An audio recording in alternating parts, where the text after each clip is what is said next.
Good morning, dear students. A warm welcome to all of you for our today's digital session for the subject Science and Technology Section A.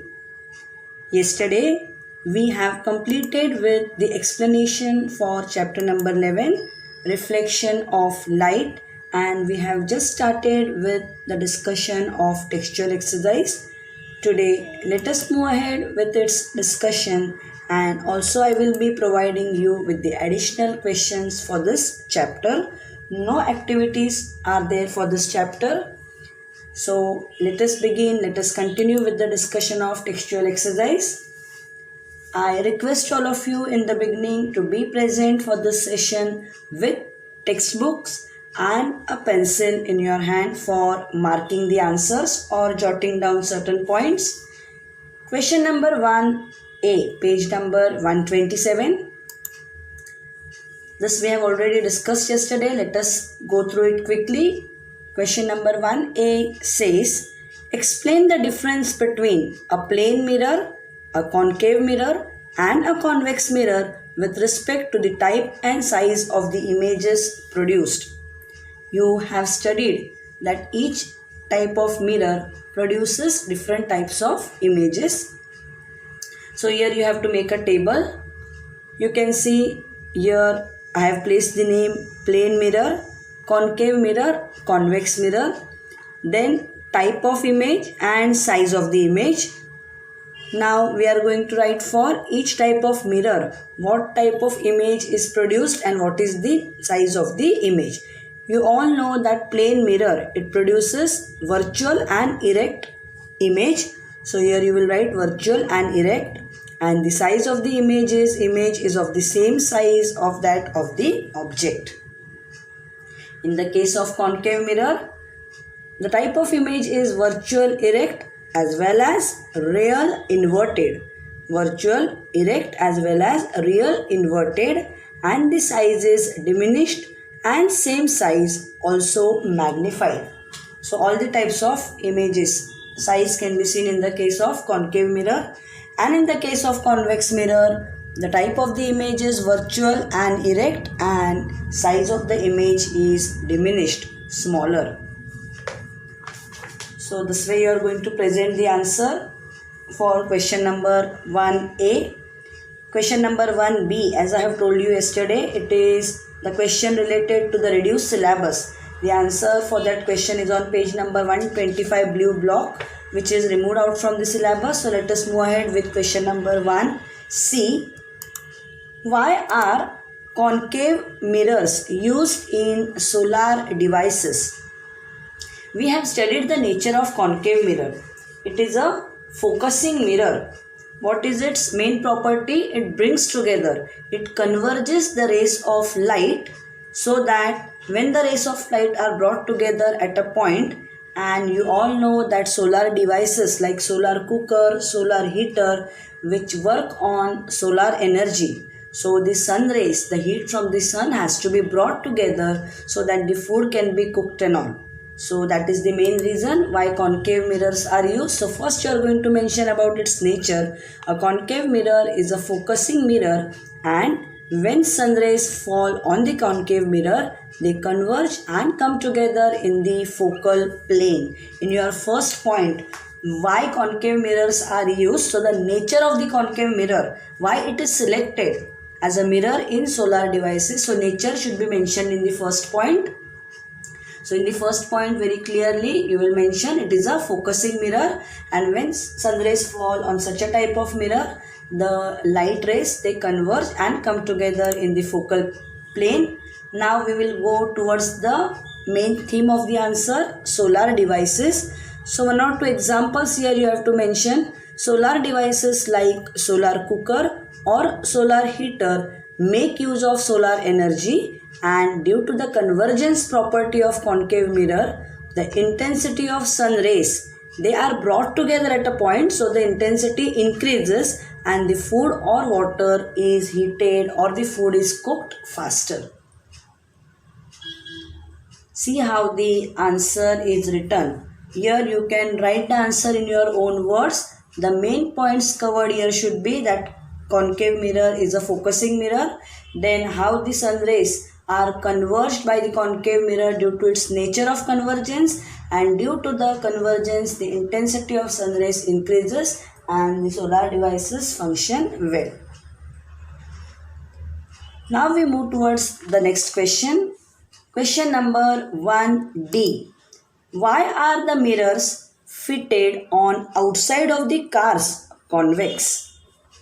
You know, those who are driving the vehicles, there are mirrors which are placed outside the cars or the vehicles. So why these mirrors are convex? Here again your first point should be the nature of the convex mirror. You will write a convex mirror is used as a rear view mirror because they form erect, virtual and diminished images. The images which are formed, they are erect, virtual and small size. We have studied in the case of convex mirror why the mirrors which are used in cars and motorcycles, they are convex, because in these mirrors the image of the face is erect and smaller, and it remains erect but becomes smaller and smaller when the mirror is taken away from the face. So what happens as a result of this? The images of the surroundings can be also viewed in the mirror, and that is very useful for the drivers. So next point, as a result the car driver, here they have mentioned about the car. So the car driver can see the images of the surroundings also in the mirror. That is, a large area can be viewed in a very small mirror, and thus what can happen? The accidents can be saved from taking place. The car driver is able to visualize the things in the surroundings in a very small, you can say large area is viewed in a very small mirror. That helps the car drivers to move smoothly without any occurrence of accidents. So here we have completed with the discussion for question number 1D. Now let us move ahead towards question number 1E. Here also, looking at the question, immediately you can answer. Why does obtaining the image of the sun on a paper with the help of a concave mirror burn the paper? If you obtain the image of the sun on the paper with the help of, by taking a concave mirror, why the paper burns? Here again you have to mention about the nature of concave mirror, that the concave mirror is a converging mirror which converges your rays of light, which brings the rays of light together. So first point is, when light rays from the sun, they fall on the concave mirror, they converge and come together in the focal plane. We have written just now for solar devices why concave mirrors are used in solar devices. So little bit the answer, the reasoning part remains same. So see, the main words are highlighted, so that part in the exam you can mark it or underline it. Second is, due to the converging property of a concave mirror, the intensity of the sun rays increases, and once you know the intensity of the sun rays increases, they are brought together at a point, the paper will burn, and hence the image of the sun on a paper with the help of a concave mirror burns the paper. Very simple answer.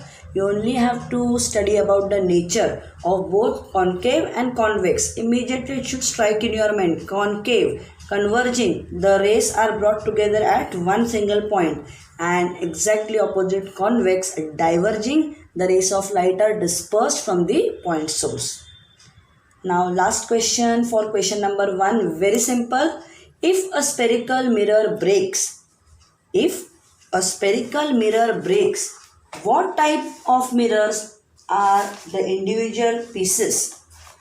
Now here you should know that when a spherical mirror breaks into smaller pieces, what happens? The radius of curvature and the focal length, it does not change. So whatever pieces will be formed, it will continue to behave like a spherical mirror, and so your answer says the individual pieces will continue to behave like a spherical mirror. Very simple answer. It can be asked in the exam for 1 mark. With this we complete question number 1. Now we move towards the next question. Question number 2. Already we have discussed it yesterday. Let us quickly go through it. Those who have left out with yesterday's session or have not got the answer properly will immediately mark it. The question says, what sign conventions are used for reflection from a spherical mirror? I have told you yesterday this question can be asked in the exam even for 5 marks. So along with the diagram you are going to represent your answer.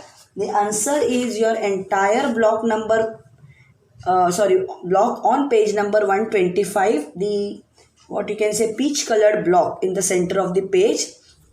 I will just read quickly. You just see that all the points are covered. The entire peach colored block along with diagram on page number 125. In the beginning you have to mention about what is taken as the origin, what is the principal axis, everything. So according to the Cartesian sign convention, the pole of the mirror is taken as the origin. The principal axis is taken as the x-axis of the frame of reference. Below that you are going to draw the diagram. After drawing this diagram, all the 5 points you are going to write. First point, the object is always kept on the left of the mirror. That point in the slide I have not written it fully, but in the exam you have to continue with the marking in the textbook. All the distances parallel to the principal axis are measured from the pole of the mirror. Point number 2, all distances measured towards the right of the pole are taken to be positive, while those measured towards the left are taken to be negative. Third point, distances measured vertically upwards from the principal axis are taken to be positive.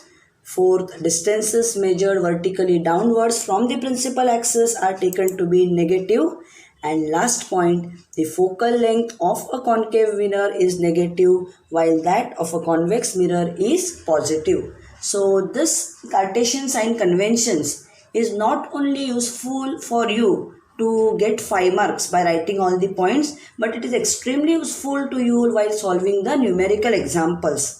I have told you in the numerical examples they will just mention whether it is a convex mirror, it is a concave mirror, and focal length will be given to you in positive value. So you have to see that if it is a concave mirror, while writing in the given part you will put a negative sign.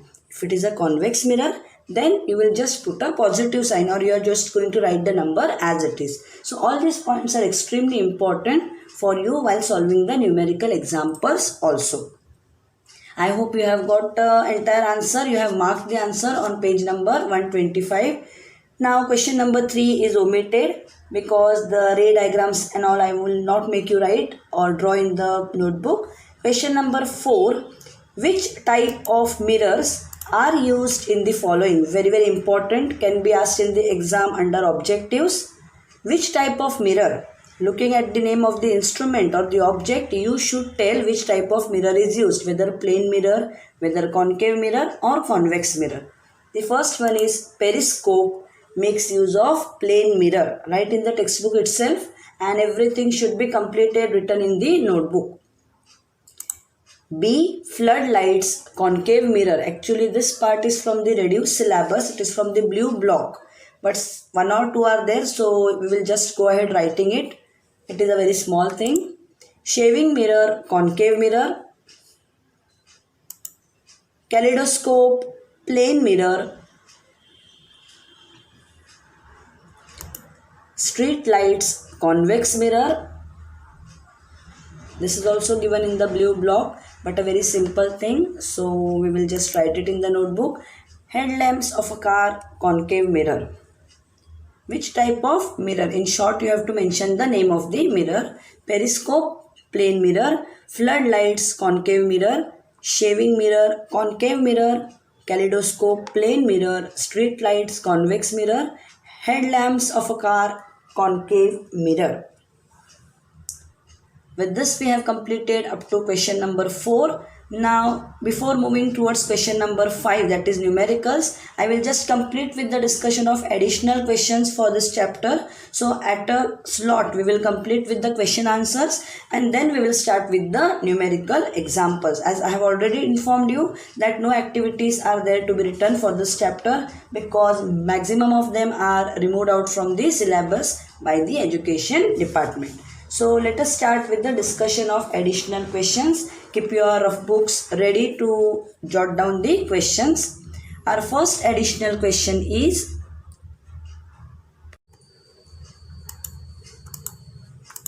define. Question number 1, define concave mirror. Now for question number 1, to mark the definitions, you all have to refer page number 119 in your textbook because all the definitions are on the same page. So on that page only, on the top you can give the heading as additional questions, and number 1 is definitions. Each definition carries 1 mark in the exam. So the first definition is concave mirror. It is on page number 119. You can see the very first line of that page is concave mirror and the definition lies with it. If the inner surface of the spherical mirror is the reflecting surface, then it is called a concave mirror. If the inner surface of the spherical mirror is the reflecting surface, then it is called a concave mirror. Immediately below it, you have your next definition. Same page now. Do not turn your page till I tell you. Convex mirror. If the outer surface of the spherical mirror is the reflecting surface, then it is called a convex mirror. It can be asked under objectives. It can be asked under true or false. As I have told you during explanation, if the outer surface of the spherical mirror is reflecting, then it is called a concave mirror. Then you have to mention false. Okay, so you should know it. Next definition is under the heading on the same page of your textbook. You can see the heading terms related to spherical mirrors. There your third definition is there, pole. The center of the mirror surface is called its pole. Fourth definition, center of curvature. Fourth definition, center of curvature. Right below the pole you have the definition. The center of the sphere of which the mirror is a part is called the center of curvature of the mirror. Next, radius of curvature. See, you can see right below that diagram you have radius of curvature. The radius of the sphere of which the mirror is a part is called the radius of curvature of the mirror. I expect that all this answer should be written compulsorily in your notebook. It is given in the textbook, so I am going to learn it directly from the textbook. Don't do that. Unless and until you write it, you will not know where you make mistakes. The words should go under your eyes while writing. So please complete your notebooks. And the last definition is right towards the end of the page, focal length. The distance f between the pole and the principal focus of the mirror is called the focal length. I hope all the 6 definitions you have got under question number 1. Now we move towards the next additional question for this chapter. If you turn your page in your textbook on page number 120, you have the next additional question. Question number 2, very important. Give the rules for drawing ray diagrams for images formed by spherical mirror. You have to copy this question on page number 120 because it is an additional question. So question is not given anywhere printed. So you have to copy the question somewhere in your textbook or rough book. Give the rules for drawing ray diagrams for images formed by spherical mirror. It can be asked for 3 marks because 3 rules are there and each rule should be accompanied with its respective diagram. If you just write the rule and you don't draw this ray diagram, then you will get half of the marks, 50% of the marks. Or some will only give this representation without the explanation. They also will not get full marks, half marks. So if it is asked for 3 marks, then your each rule should be with the diagram.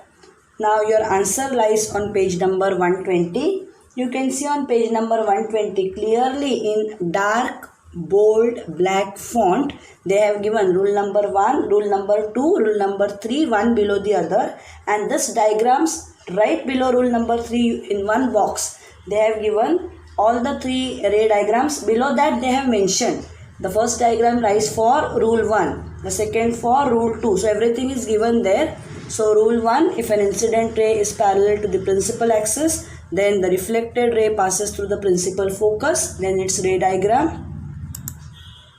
Rule 2, if an incident ray passes through the principal focus of the mirror, the reflected ray is parallel to the principal axis. And rule 3, if an incident ray passes through the center of curvature of the mirror, the reflected ray traces the same path back.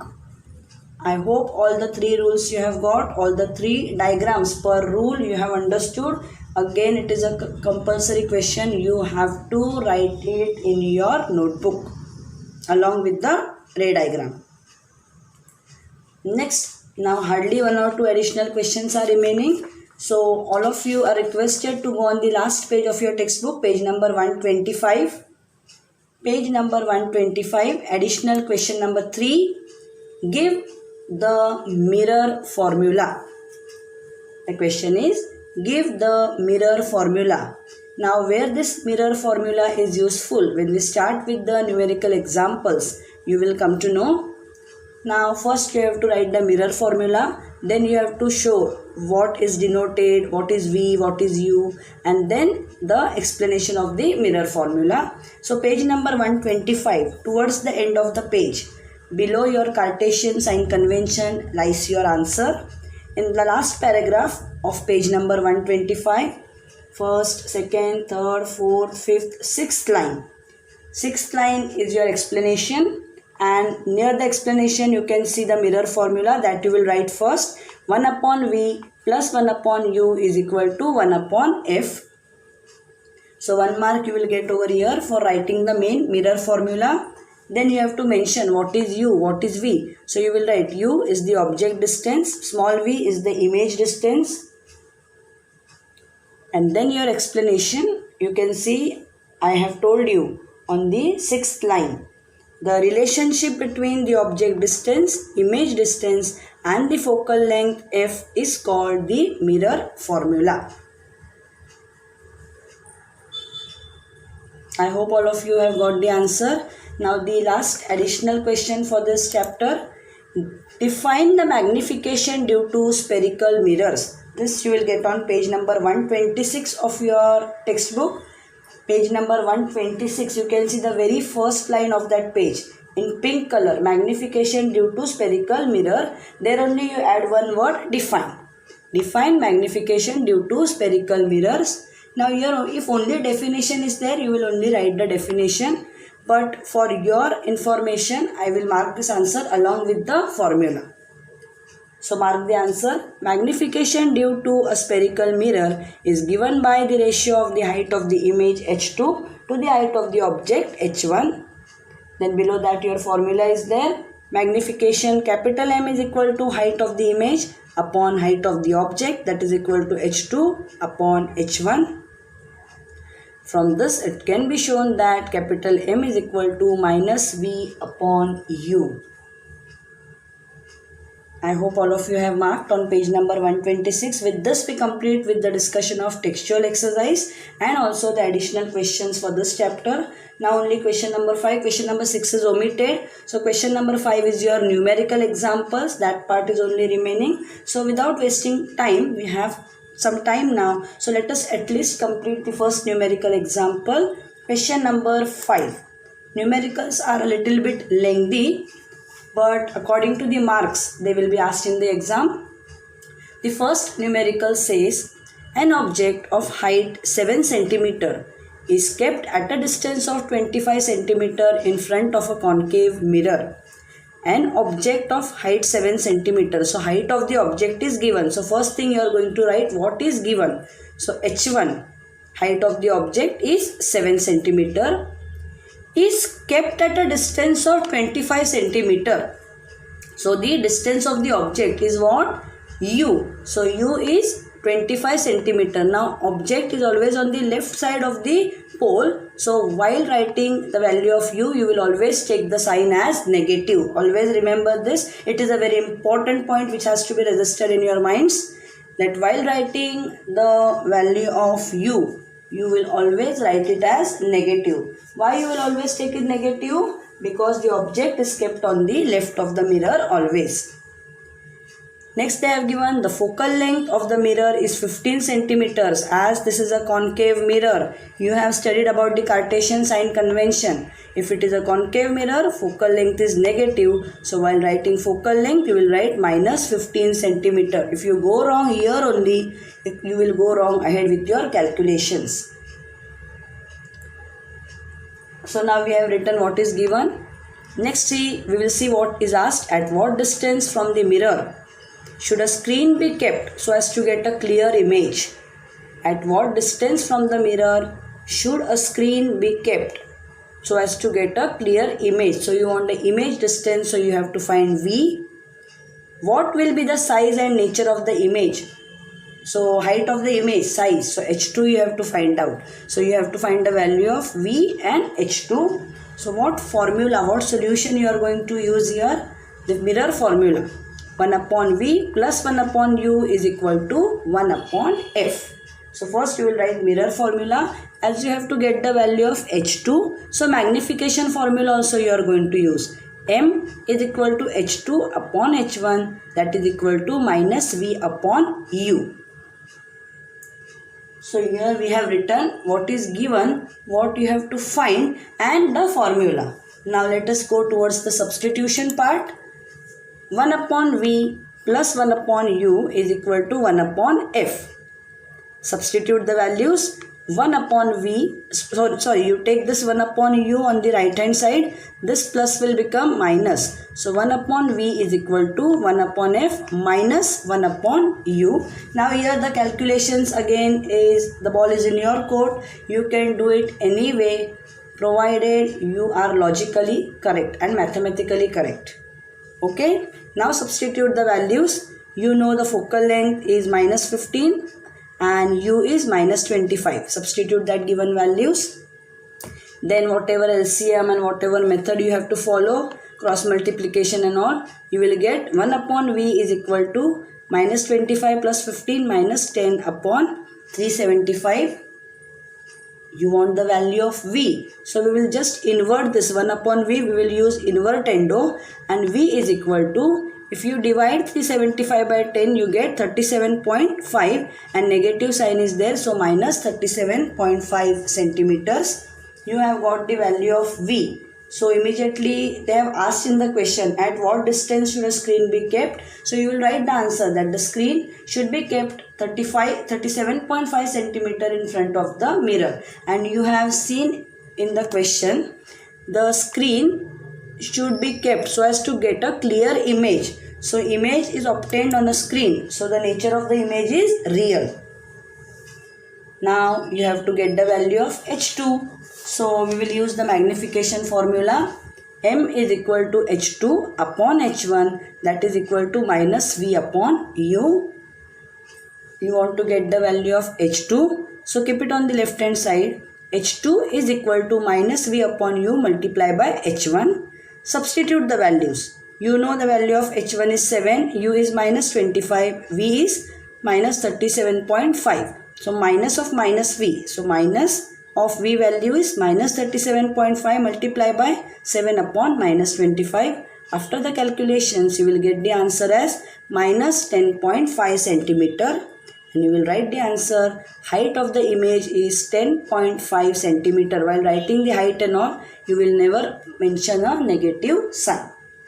Even though your answer is negative, while writing in the answer height, you will never, height is never negative. So height answer you will write 10.5 centimeter.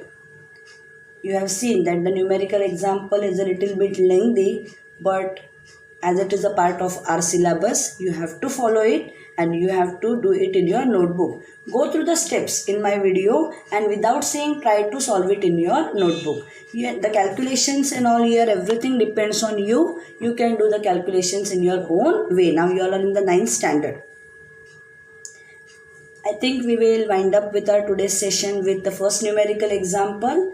On Monday, I will be solving the remaining 2 numerical examples, and then I will start with the revision as your online assessment is coming nearby now. So I will revise chapter number 3, that is current electricity, on Monday along with this numerical examples, and on Thursday I will revise chapter number 4. 11 need not need any type of revision because very recently we have completed with the explanation. So on Monday and Thursday we will be revising chapter number 3 and 4 from section A. Revision for section B is already over. So now it's your time. Start with the book completion today itself. Tomorrow it is a Sunday, so a day you have got for your book completion so that you can move ahead with your study part. Thank you, dear children.